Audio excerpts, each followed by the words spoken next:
Right ఇక breaking updates చూసుకున్నట్లయితే రాష్ట్రంలో శుక్రవారం నుంచి జూన్ 12 వరకు ప్రజాపాలన ప్రగతి ప్రణాళిక పేరిట 99 రోజుల కార్యాచరణను అమలు చేసేందుకు ప్రభుత్వం సిద్ధమైంది. రేవంత్ రెడ్డి నేతృత్వంలోని ప్రజాప్రభుత్వం మూడోసారి ఈ కార్యక్రమాన్ని ప్రతిష్టాత్మకంగా నిర్వహించబోతుందని సీఎంఓ ఓ ప్రకటనలో తెలిపింది. గ్రామ వార్డు సభలు నిర్వహించి ప్రజా సమస్యలు తెలుసుకుని పరిష్కరించడం, 10 వారాల పాటు వారానికో ప్రత్యేక విభాగం శాఖ కార్యక్రమాలపై వారోత్సవాలను ప్రభుత్వం చేపట్టనుంది. అన్ని జిల్లాల్లో ఉద్యోగ మేళాలు నిర్వహించి 1,00,000 మంది యువతకు ఉద్యోగ అవకాశాలు కల్పించాలని లక్ష్యంగా పెట్టుకుంది. ఇందిరా మహిళా శక్తి కింద కొత్తగా వ్యాపారాభివృద్ధికి అవకాశాలు గుర్తించడంతో పాటు అన్ని జిల్లాల్లో ఇందిరా మహిళా శక్తి భవనాలను ప్రారంభించనుంది. 99 రోజుల కార్యక్రమంలో సర్పంచ్ నుంచి ఎమ్మెల్యే, ఎంపీ వరకు ప్రజాప్రతినిధులందరినీ భాగస్వాములను చేయనుంది.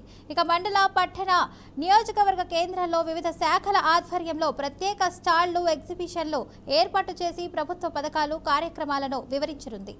రాష్ట్ర ఆవిర్భావ వేడుకలకు ముందస్తు ఉత్సాహంగా అయితే మార్చి 6 నుంచి ఈ కార్యక్రమాలు చేపట్టాలని నిర్ణయించి అన్ని జిల్లాల కలెక్టర్లు, ప్రభుత్వ విభాగాల కార్యదర్శులు, ముఖ్య కార్యదర్శులను ఇందులో భాగస్వాములను చేసింది.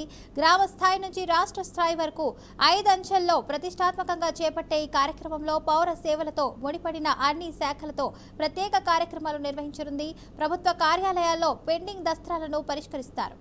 రెడ్డి అంశానికి సంబంధించి పూర్తి సమాచారాన్ని మా సీనియర్ స్పెషల్ కరెస్పాండెంట్స్ రామకృష్ణ అందిస్తారు. రామకృష్ణ, చెప్పండి, దీనికి సంబంధించిన అప్డేట్స్ ఏంటి?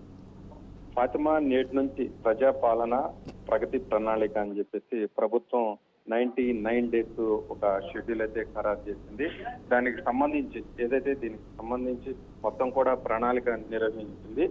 సో ఈ 99 రోజుల పాటు ఏ అంశాలు త్వరితగతిన పూర్తి చేయాలి అని చెప్పేసి ఒక ప్రణాళిక రచించింది. తొలి వారం మార్చి 30 నుంచి ఏప్రిల్ 4 వరకు గ్రామీణాభివృద్ధి, రెండో వారం ఏప్రిల్ 6 నుంచి 11 వరకు ఆరోగ్య రంగం, మూడో వారం ఏప్రిల్ 13 నుంచి 18 వరకు దీనికి సంబంధించి అరైవ్ లైవ్ అని చెప్పేసి వారం, నాలుగో వారం ఏప్రిల్ 20 నుంచి 25 వరకు సంక్షేమ పథకాలు, ఐదో వారం ఏప్రిల్ 27 నుంచి మే 2 వరకు పిల్లల భద్రత, డ్రగ్స్ పై అరికట్టడం దానికి సంబంధించి మొత్తం ఇట్లా 10 వారాల పాటు షెడ్యూల్ అయితే ఖరారు చేసింది ప్రభుత్వం.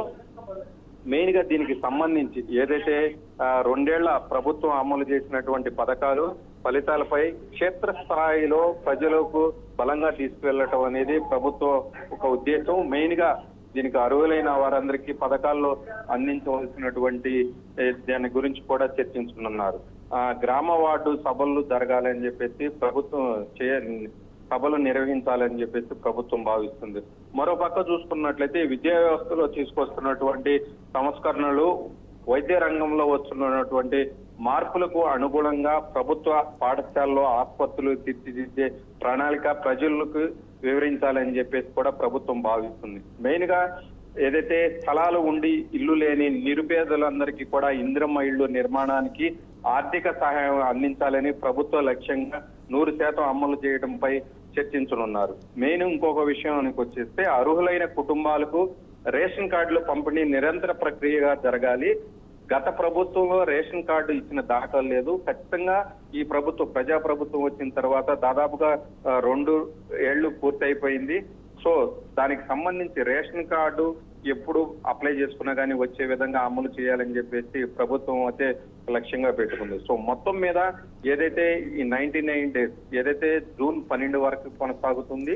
సో మొత్తం మీద ఏదైతే ఈ ప్రభుత్వం తీసుకున్నటువంటి ఏదైతే నిర్ణయాలు ఉన్నాయో అవన్నీ కూడా ప్రభుత్వం తీసుకున్న నిర్ణయాలు ప్రజల్లోకి బలంగా తీసుకెళ్లేందుకు ఏ విధంగా ఏర్పాటు చేయాలి అని మొత్తం కూడా దీనికి సంబంధించి కూడా అన్ని ఏర్పాట్లు చేయాలని చెప్పేసి ప్రభుత్వం అయితే భావిస్తున్నట్టు కూడా తెలుసు. Right, thank you Ramakrishna for the update.